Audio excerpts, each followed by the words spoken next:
adik-adik, apa kabar? Kali ini sama Karya lagi, kita mau lanjutin ya sharing kita di Markus 7-nya. Ini perikopnya yang terakhir di Markus 7. Wow, kita sudah setengah perjalanan kita belajar kitab Markus. Yuk, sama-sama ambil Alkitabnya, buka Markus 7 ayatnya yang ke-31 sampai dengan 37. Judulnya, Yesus menyembuhkan seorang tuli. Sudah? Kita belum akan sharing dulu, kita mau berdoa dulu supaya firman yang masuk ketika kita belajar itu benar-benar masuk ke hati kita. Yuk, lipat tangannya. Bapak yang baik, terima kasih. Kami mengucap syukur atas kebaikan Tuhan dalam hidup kami. Dan kami mau Tuhan saat kami belajar, Tuhan yang tolong kami, buka hati kami, lembutkan hati kami. Sehingga setiap firman boleh tertanam di dalam hati kami dan kami kerjakan. Sehingga pada akhirnya nama Tuhan boleh dipermuliakan. Kami siap belajar Tuhan, Tuhan yang boleh beracara di tengah kami. Hanya dalam nama Yesus Kristus kami berdoa. Amin. Yuk, kita sama-sama baca ya. Markus 7 ayat 31 sampai dengan 37. Ini adalah perikop 3 ke-34 di kitab Markus. Judulnya, Yesus menyembuhkan seorang tuli. Kemudian Yesus meninggalkan pula daerah Tirus dan dengan melalui Sidon pergi ke Danau Galilea di tengah-tengah daerah Dekapolis. Di situ orang membawa kepadanya seorang yang tuli dan yang gagap dan memohon kepadanya supaya ia meletakkan tangannya atas orang itu.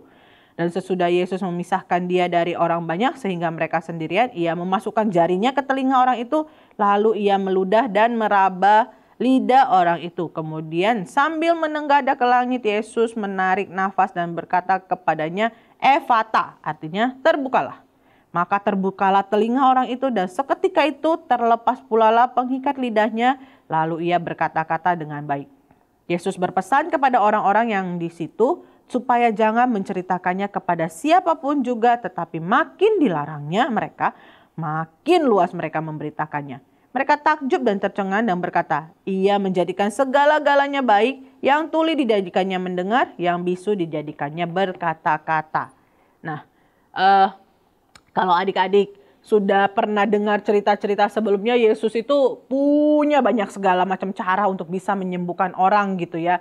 Dari yang bilang, ya udah dosamu diampuni. Atau dari yang pegang jumbai saja sembuh. Dari yang cuma dikatakan anakmu sudah sembuh. Ada yang dengan keras setan disuruh keluar gitu kan. Berbagai cara Tuhan Yesus lakukan. Tuhan punya banyak banget cara untuk bisa memulihkan. Poinnya apa sih? Dari sini Karya mau sharing 2 poin. Yang pertama, Tuhan itu kalau mau dia, karena Tuhan itu penuh kasih, dia mau melakukan apa saja buat anak yang dikasihinya. Dengan berbagai cara dia akan lakukan. Even ada yang kayak tadi nih, jari dimasukkan ke telinga, lidah ditarik, kemudian berkata, Efata terbuka. Jadi jari masuk ke telinga, bayangin ya, itu pasti nggak nyaman gitu kan. Kadang-kadang Tuhan memproses kita, membentuk kita, mau memulihkan hidup kita dengan cara yang mungkin nggak nyaman. Ada cara yang gampang banget, Tuhan cuma bilang, dosamu diampuni. Sembuh dia gitu kan, pulih dia. Cuma tanya, kamu mau nggak dipulihkan? Ingat nggak cerita yang di kolam, yang orang yang lumpuh, yang di kolam, terus dia bilang, kamu mau? Terus jawab mau, kemudian pulih, sembuh gitu kan.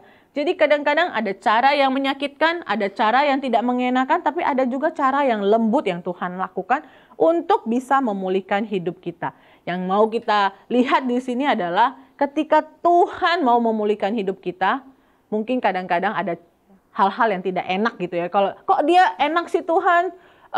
Dia bisa ikut Tuhan dengan mudah, nggak perlu mengalami masalah-masalah, nggak perlu dimarah-marahin, nggak perlu dipaksa-paksa, tapi dia setia, dia tidak mengalami hal yang sulit di dalam hidupnya.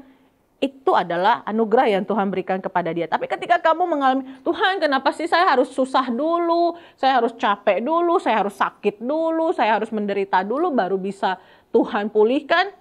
Itu juga Tuhan pakai supaya kita menjadi berkat bagi orang lain. Jadi banyak cara yang bisa Tuhan gunakan untuk bisa memulihkan kita, untuk bisa mengembalikan hidup kita seperti tujuan awal Tuhan.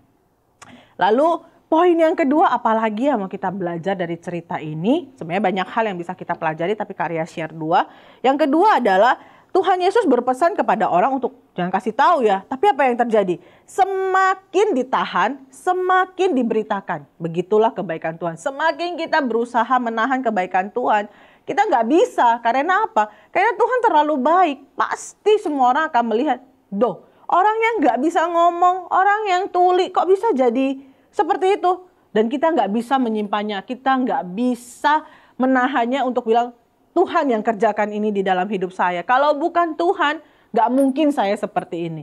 Makin dilarang, makin viral. Makin ditahan, makin orang pasti akan cerita. Seperti itu, kalau kita melakukan kebaikan, meskipun kita gak cerita-cerita, tapi ketika orang lain lihat, nanti mereka yang akan bercerita.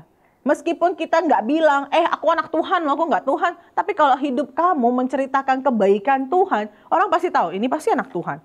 Gak mungkin orang jahat bisa seperti ini. Hanya anak-anak yang diberkati, hanya anak-anak yang mengasihi Tuhan yang bisa seperti itu.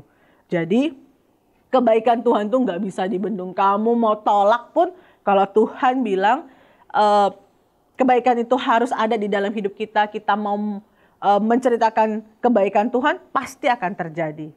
Jadi hari ini kita belajar 2 hal penting. Yang pertama, kalau Tuhan mau pakai, kalau Tuhan mau pulihkan, dia punya banyak cara.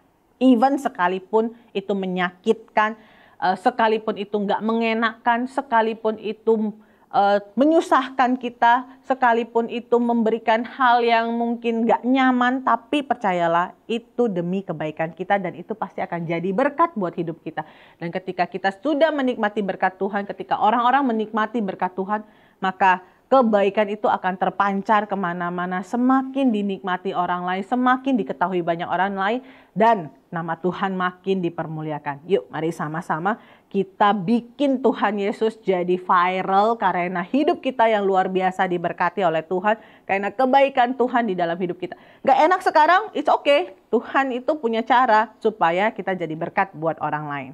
Yuk, kita berdoa, kita mau tutup firman kita hari ini supaya setiap kebenaran firman itu melekat di dalam hati kita. Mari kita berdoa.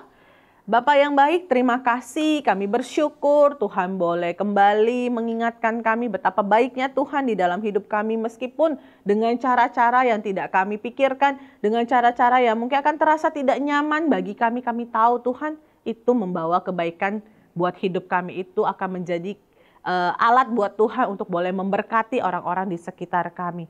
Tuhan, kami percaya Tuhan, kebaikan Tuhan di dalam hidup kami tidak akan berhenti dan itu akan terpancar sehingga setiap orang boleh mengenal Tuhan dan percaya bahwa Yesus adalah juru selamat. Hanya dalam nama Yesus Kristus kami berdoa dan bersyukur. Amin. Ya, adik-adik sampai di sini dulu. Kita ketemu minggu-minggu berikutnya ya. Tuhan Yesus memberkati. Dah.